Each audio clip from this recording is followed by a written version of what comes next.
Hi class, I wanted to give you a little preview on a web resource that may be useful as you are either doing research or writing your first paper on language shift. I mentioned this at our meeting last week. It's the organization SIL International.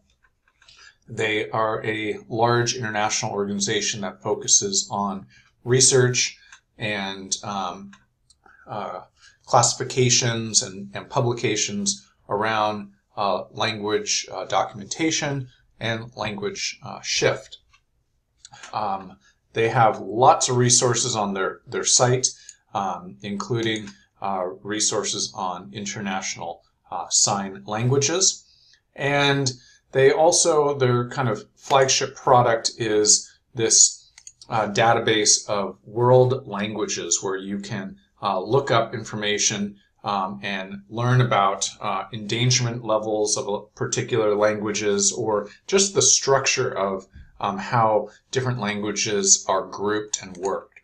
I think it's kind of there's some fascinating information here to really drill into different languages around the world, how they're structured and how they're related to each other. So for example, we could go in and look up a particular language family that we are interested in, say one that I work with the most, Salish, and find out what are all of the different groupings within that language family. So we've got each of these that we can then click on and learn more. Now, one caveat here is this is you get a couple, I believe, 2-page views, and then you time out and you won't be able to see any more without paying unless you use a different browser or clear your cache or pay for the service. So I'm sure you guys can figure out ways to get some access here. So this tells a bit about this particular language population. It gives alternate names for the language. It gives this international ISO code. It gives some rates on status, location, and then number of users. And this is the really critical piece.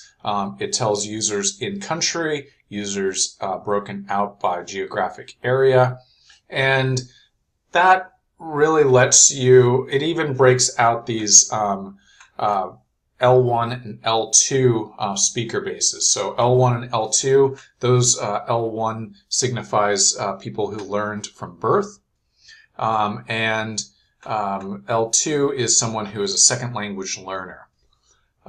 We also get some information about literacy here, and then there is going to be additionally some information that you're able to find about where is that documentation exists for this information. So what people are working on this language. They also give you this interesting placement here in the language cloud, where you can see a level of endangerment. And so each of the languages is going to be highlighted here in the amount, the speaker population, and the level of endangerment. And so this one is quite endangered. 10 is the extreme. Let's see if they give, 10 is extinct. The language has fallen completely out of use. Red, they say it's a dying language. The only fluent speakers are older than childbearing age, and it's really a challenging situation for this particular language. So you're able to chart in this typology of endangerment to see where this language is found. So I did this both for this particular dialect of Straits, and I looked up ASL as well, and I was able to find interesting information there.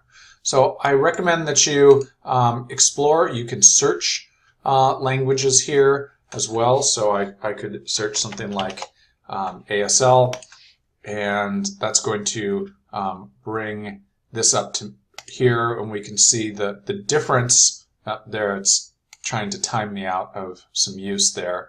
The difference in its placement in the language cloud is way up here. Higher speaker base, lower level of endangerment based on those factors that they recognize, compared to that Salish native language from Washington State in Canada, way down here. Very low speaker base and high level of endangerment. So there is some information for you to work with. I encourage you to review this and cite it in your papers. Thanks.